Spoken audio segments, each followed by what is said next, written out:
girl, get your shit together, because this is not working out, and like you look like a little baby right now. Like, you know what you signed up for, and I'm sorry, but that's how the show works. And if you don't like it, then you go home.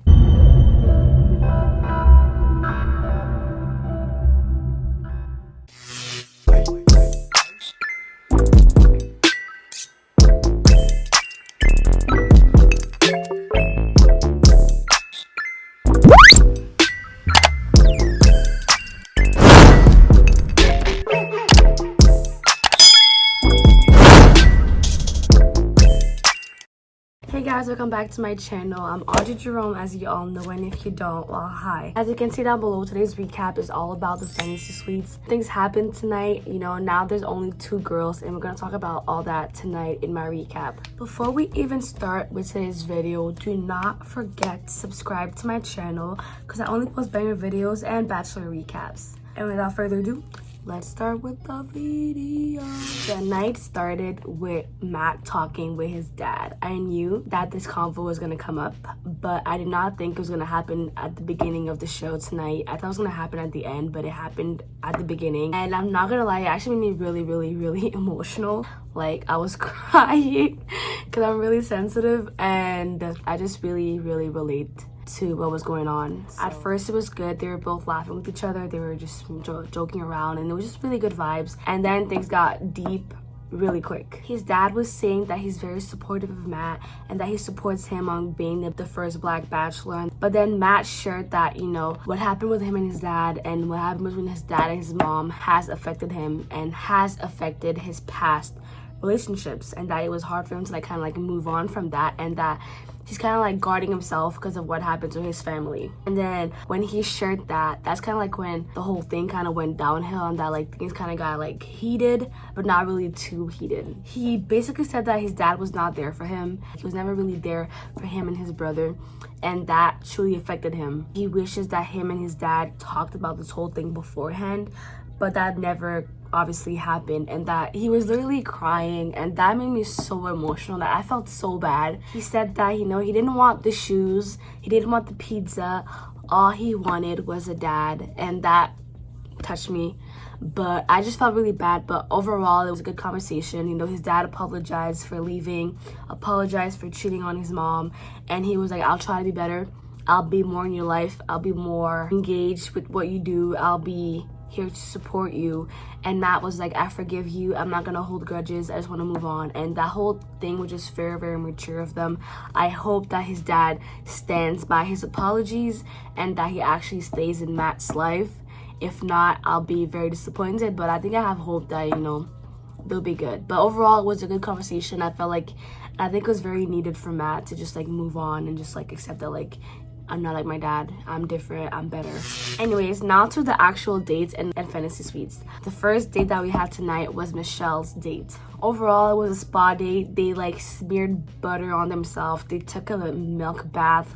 It was a little sensual, but I think it was very, you know, it was nice or whatever, nothing too fancy. Obviously, after their whole spa date, they talked. Michelle shared that after Matt met her family, that her feelings for him have grown. And Matt did say that, you know, Michelle's hometown was the one that he felt the most at peace with and the most relaxed.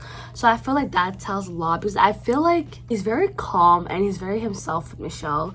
I think they're really alike, and I love their vibe. I ship them. They're my ship. Like, I want Michelle to win, and I just feel like he's the most himself when he's with Michelle. They're very similar. They vibe well with each other. They laugh, you know, like when they talk, it's very genuine. And I would love for her to win, but I don't think she does. He opened up about his conversation that he had with his dad. I found that like Michelle was really being there for him. They had a good conversation, and I felt like for once Matt was the one that was actually opening up to the girl and not vice versa, which was actually really nice to see.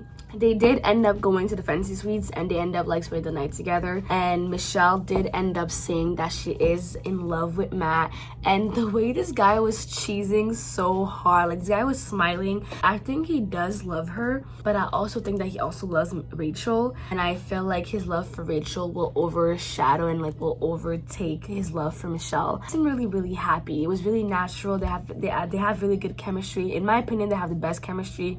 They seem like best friends, yet also to lovers. Next week, when he does break up with her, it's gonna really, really, really, really, really hurt. Anyways, Michelle's date was done, and we had the whole session between Bree and Rachel talking. I'm not gonna lie to y'all, Rachel throughout the entire night was very, very, very, very annoying. Like, I'm not gonna lie, I agree, like, you know, it's hard knowing that your man is like with 2 other girls and he's getting intimate with them and like he's getting closer to them. I understand that, but when you go on the show, you know what you signed up for. You know that if you make it that far, that he will be with 2 other girls or even 3 sometimes. You know what to expect. For you to act this way, for you to like just keep complaining over and over again, for you to cry and to just act this way, it really bothered me. I was like, girl, get your shit together, because this is not working out, and like you look like a little baby right now. Like, you know what you signed up for, and I'm sorry, but that's how the show works, and if you don't like it, then you go home. Period. Next, we have Bree's date. For her date, they went hiking, they walked in the woods, they went a little bit camping, but they didn't stay overnight, obviously, in the tent, because that would be too much. But, you know, nothing really much happened, so I'm gonna skip over the actual night portion of the date. Her dress looked really, really, really, really pretty. Bree is a beautiful woman, but I'm not gonna lie, guys, if you watch my recaps last week, I did say that I don't ship Matt and Bree anymore, but I was hoping that maybe like I would see more chemistry with them this week, but unfortunately that did not happen. When they were on the date, I got more of a friendship vibe than a romance vibe. I definitely think that his chemistry with Michelle and Rachel is way stronger than his with Bree. I don't feel the chemistry. So they talked, and you know, she asked him how he feels about being engaged, because obviously he's getting engaged in 1 week, and he shared his thoughts on the whole engagement thingy, on the whole proposal thingy. He shared his concerns with her. Once again, he did talk about his dad and like how like they were not good when they were younger. The thing about Bree and Matt is that they're able to connect on their families. So they both have single moms, and they both don't have their dads in their life like that.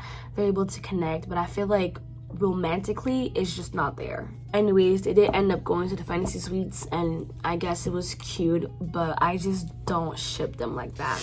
And then again, we had a whole other session of Rachel crying, and she was actually being fake, because before Bree walked in, she was like, oh, I don't want to see her, and then when Bree walked in, she's like, oh, hi, how was your date? Like, I don't do fakes here, honey. And again, you know what you signed up for, and if you're not up to it, then just leave the show, because you being insecure and like crying over it is not a move. Like, stop. You're a big girl now, honey, and this is a reality show. Anyways, then we had Rachel's date, and when Rachel walked up to Matt, it was very, very, very awkward.